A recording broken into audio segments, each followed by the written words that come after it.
Hello, I'm Allison Thompson, and today I will be covering the impacts of poverty.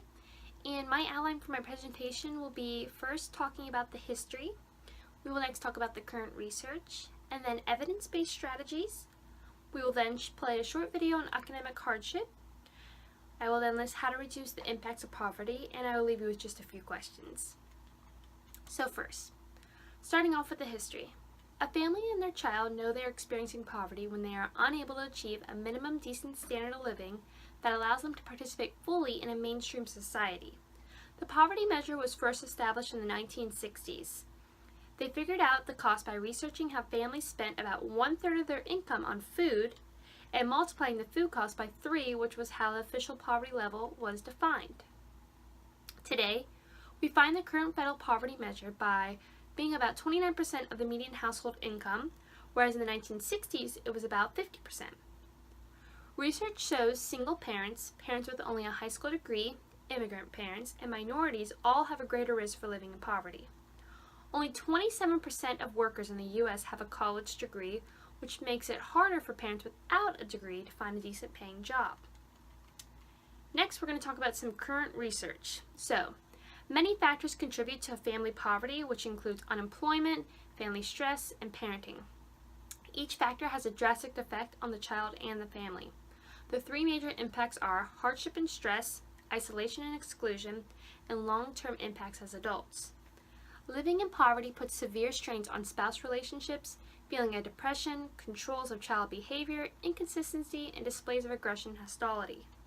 Lack of parent attention, especially in the early childhood years, could negatively affect the impact of the child's personality and therefore their future in the long run. Some evidence-based strategies that I found are creating programs and promoting policies that will provide a safe and healthy environment for families living in poverty. This program would include needed goods and services to help prevent dropout rates, mental health problems, and delinquency. The power of a committed program can make a huge impact on others. The U.S. spends about $500 billion a year on child poverty when that money could be going towards the healthcare and criminal justice system. Next, I'm going to play for you a short video. In this video, Catherine Jewsbury Cochner discusses how poverty and economic hardship impacts parents and their children. She goes into detail on a child and parents both have to give up so much to live in this lifestyle. Enjoy. I've been conducting a study for the last 25 years with a group of over 500 families in Iowa and looking at how economic hardship gets inside the family. We often think about poverty and economic hardship as affecting the adults in the family, but I'm particularly interested in how economic contexts in the community impact the parents and ultimately impact the kids. Poverty is feeling like you don't have enough money to pay your bills, you don't have enough money to get the kind of food that you would like to eat, to get the kind of clothes that you would like to have. Poverty is having to move out of a house that you really like into cheaper housing, maybe into a less desirable neighborhood, and really making a lot of hard financial decisions in terms of, where your money's going to come from for the next day, the next week, the next month. One of the things that we find is that parents who are distracted by dealing with too many bills to pay and not having any money left over at the end of the month is that there is an increase in marital conflict, and in turn that marital conflict then spills over in terms of how they interact with their children. Poverty really impacts the opportunities for children and their ability to participate in things at school. So you don't want to be the kid who maybe is on the basketball team and there's an away game, and after the basketball game everybody goes to McDonald's.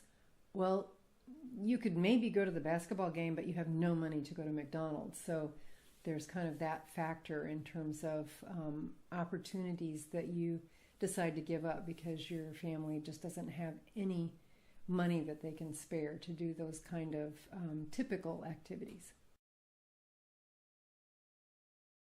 former life when I was working with early childhood programs in the state of Illinois, I worked with a number of Head Start programs, and it really is an important avenue for parents living at the poverty level to be able to get their children into an early childhood program and also often participate as a volunteer, so they really feel like they're making a contribution and they're making connections to people in the communities. I hope you enjoyed the video. I think Catherine did a great job explaining the impacts of how we can reduce poverty. Last, I want to go in detail on how I think we could reduce impacts of poverty. With the right leadership, a strong, committed, national, and good policy, we can change economic hardship for American families. For families to economically succeed, we need workers with sufficient earnings to provide for families. We must strengthen the bargaining power of workers, expand the income tax credit, and increase minimum wage. We also need to train our workers and provide them the education they will need in changing the workforce. Currently, 3 in 4 low-wage workers have no paid sick days. We need to make it possible for adults to be good workers but also good parents. This requires flexibility and paid time off. Parents need time off to sit down with their children's teachers and help them and care for them when they're sick. Now, in conclusion, over 72% of families have at least one serious hardship, which could be worries about food, missed rent or mortgage payments, reliance on the emergency room as their main source of medical care, and inadequate child care arrangements. In my future classroom, I will make sure I reach out to my students and families who need help and provide them with the correct sources and help. That's it for my presentation for now, and I hope you enjoyed it. I leave you with just a few questions. So my explicit divergent questions are: 1. Who is at a greater risk? 2. What does it mean to live in poverty? 3. How can we reduce the impacts of poverty?